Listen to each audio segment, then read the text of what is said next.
The commander's hatch won't move. I slam my palm against the cupola ring. Again, the cast steel is hot. Not sun-baked hot, cooking from the outside hot. The kind of hot that means the reactive armor bricks on the turret roof have already detonated, and something fed the flames straight to the autoloader carousel below me. Smoke pushes through the turret ring seal, thin gray wisps at first, then oily black ribbons, then a wall of chemical smog that smells exactly like burning T-72 hydraulic fluid. Sweet, sharp, wrong. Move it! Rotate the cupola! My voice doesn't sound like mine. It's shredded, raw. The words bounce off the cramped turret basket walls and come right back because nobody else is answering on the intercom. The R174 radio is dead, just static hiss and the pop of melting wiring insulation behind the panel. I can hear the fire now, not crackling like wood, tearing, a low, angry, ripping sound crawling along the engine deck where the V92S2 diesel sits inside 1,200 liters of fuel and oil. The external fuel drums mounted on the rear fenders must have caught first. That's what I tell myself. External, outside the hull, not inside, not near the ammunition carousel, not yet. My gunner, Torres, is slumped against the 2A46M main gun breech, unconscious. The shaped charge impact threw him sideways and his helmet cracked against the gun's recoil guard. He's breathing. I can see his chest rise under his tanker coveralls, but he's 180 pounds of dead weight and I can't wake him and I can't lift him through a hatch that won't open. Think, think, think. The driver's station. I twist and look down through the hull floor opening into the forward compartment. Davis is already trying. I hear him kicking at the driver's hatch, the small rectangular plate above his reclining seat, boot heel against locking lever. Each kick echoes through the belly of 46 tons of steel like a hammer on a bell. Davis, status. Something's sitting on it, track link or debris. The latch moves, but the plate won't lift. The smoke thickens. I yank the neck gaiter from my coverall collar and press it over my nose. Useless, like breathing through a diesel rag. My eyes sting so badly I can barely keep them open. Every inhale tastes like JP8 residue and burning rubber road wheels. My lungs clench. I cough so hard my ribs slam against the turret basket edge. The autoloader carousel sits right below my feet. 22 rounds of 125mm ammunition arranged in a metal ring.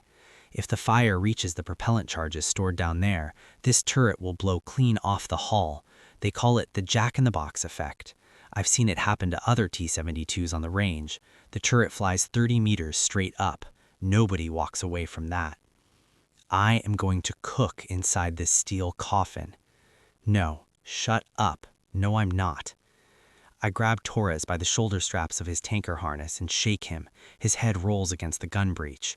I slap his face, hard, open palm. This isn't gentle wake-up time. Torres, wake up! His eyelids flutter, nothing useful. Temperature is climbing fast. I feel it through my glows now. The turret basket walls are radiating heat like a furnace lining.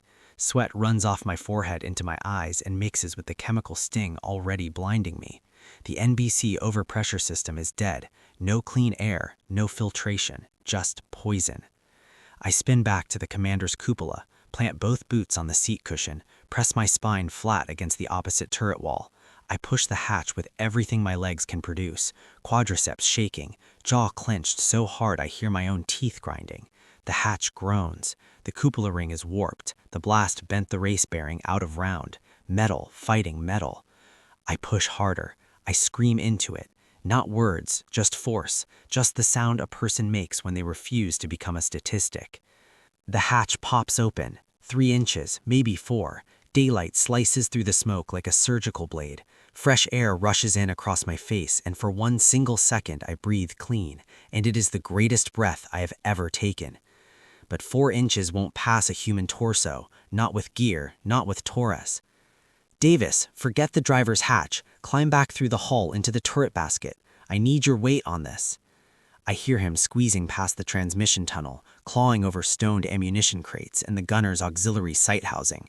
He surfaces below me in the turret basket, face streaked black, eyes white, terrified. Torres first, then we both push. Davis grabs Torres under the arms by his harness webbing. Torres groans. Groaning means a pulse. Groaning means someone I can still drag out of this oven. The fire shifts tone. Deeper, angrier. I feel heat pulsing through the left hull plate, the side where the hit landed. If flame reaches the propellant ring, we have maybe 4 seconds of warning. A bright white flash. Then, nothing. Stop thinking about that. Stop it right now. I jam my shoulder under the hatch lip. Davis wedges beside me. The turret basket is barely 4 feet across. 2 grown men crammed together, elbows in ribs, knees on thighs. Claustrophobia on top of panic, on top of smoke inhalation. On 3, everything. Push through the pain. 1, 2, 3. We push, both of us, every leg muscle firing at maximum. The warped cupola ring screams, steel grinding on deformed steel. The hatch swings open, bangs flat against the turret exterior with a clang I feel in my spine. Sky. Gray overcast sky through a column of black smoke. Beautiful. Absolutely beautiful. Torres, lift him now. We haul him upright by his harness straps. He's heavy with his tanker coveralls and chest rig and the dead weight of semi-consciousness. We feed him through the cupola opening. I push from below. Davis pulls from the turret roof. Torres scrapes through the hatch ring. Davis rolls him down the turret side onto the dirt. I hear the impact. I hear him cough. Alive. Davis drops next. I see his boots disappear over the cupola lip. I'm last. I grab the hatch ram. The bare steel sears straight through my glove leather into my palms. I don't let go. I pull myself up and out, and the open air hits my face, and suddenly I can see everything. The entire engine deck behind the turret is engulfed. Orange flame and black diesel smoke pouring off the hull. The rubber track pads are melting. The external fuel drums are just twisted aluminum. The reactive armor tiles on the turret cheeks are scorched black. I roll off the turret, hit dirt. My knees buckle. I crawl. Davis has already got Torres by the drag handle on his harness, pulling him away from the hull. I get up, fall, get up again, grab Torres's left strap. We move, 50 meters, 70, 100. Behind us, the ammunition carousel finally cooks off. Not a bang, a whoomph. Deep, concussive. I feel the pressure wave compress my chest cavity. The turret lifts off the hull ring on a column of white-orange flame and spins once in the air before crashing inverted into the dirt 40 meters from the chassis. Jack in the box, exactly like the training videos. We were inside that 60 seconds ago. We drop behind a concrete drainage culvert, all 3 of us, breathing in ragged gasps. Torres is conscious now, confused, coughing black spit into the dirt, but conscious. I stare at the burning wreck.